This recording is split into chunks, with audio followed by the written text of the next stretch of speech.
Welcome to Group 24's Information Retrieval project, Educated Equity.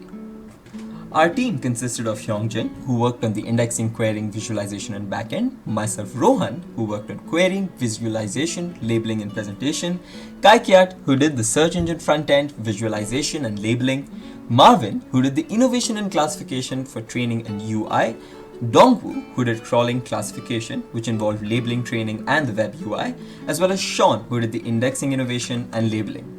Today we're going to talk to you about our introduction, or what the impact of our project is, crawling, indexing and querying, and lastly classification. For our introduction, we realized that $95 trillion was the total market capitalization in 2020, with 3.5k companies on Nasdaq and 50% of Singaporean adults owning stock.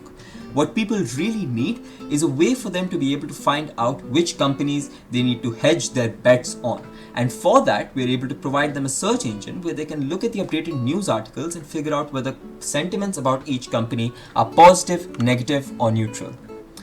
Second part of our project, crawling. We crawled 20,000 news articles using Beautiful Soup and Newspaper 3K from Singapore Business Review, and the information retrieved was the total number of positive, neutral and negative responses, news containing specific keywords, categories and date times.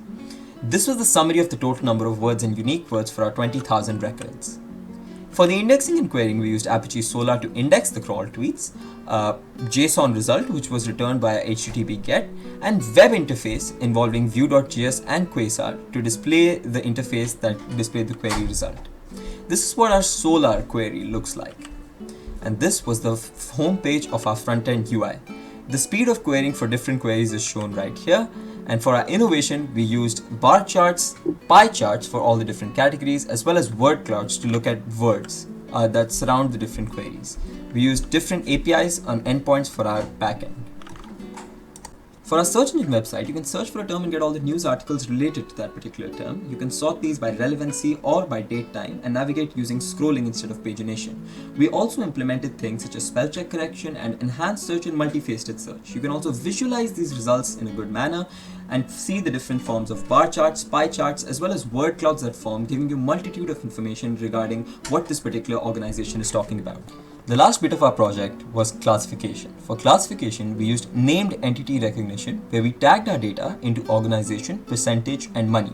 For this, we defined the schema first, tagged the data, improved our model after training it using Spacey, and then re-tagged the data so that we can have a greater efficiency. Finally, we deployed and classified our text. We used Roberta instead of BERT because it was able to deal with a much larger corpus and has NSP removed and has dynamic masking instead of static masking, making it a lot more efficient.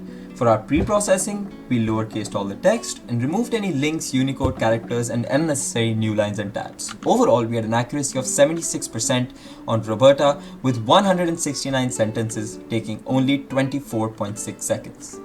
For sentiment analysis, we used DistilBERT, which has a faster inference speed than BERT. Even though it has an accuracy of 97% compared to BERT, it has less than half the parameters, making it much faster, with us being able to evaluate 291 articles per second in a total runtime of 4 seconds. For our innovation, we used co-reference resolution. Because within a single document, an entity can be referred to in various ways through a name, shorthand, pronouns, and many more. These are co-references. A traditional NER will generally ignore these co-references, but we used co-reference resolution to resolve the co-references that are present in a document to the target entity. By applying this co-reference resolution before performing the sentiment analysis, we can gain context for each and every sentence. In this example, you can see Spirit Airlines, JetBlue, and Frontier Group having been referred to by different co-references. We managed to assess the sentiments of each of these sentences and the entities through which they appear in. For our model, we trained a pre-trained co-reference resolution model from the Allen NLP. This model transforms the tokens into span representations and assigns scores to them on the basis of how likely the spans are to be a part of our co-reference chain.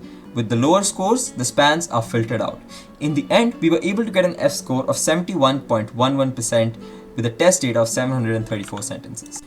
For the web UI, you can see that you can input any particular message, look at the data set that we've used for sentiment analysis and get an overall sentiment score, in this case negative. You can also get a detailed sentiment score for each organization and the different named entities that exist. For the innovation, we used co-reference resolution, where you can find out the disambiguated entities, apply the model onto them, and then get a sentiment score along with the co-reference resolution.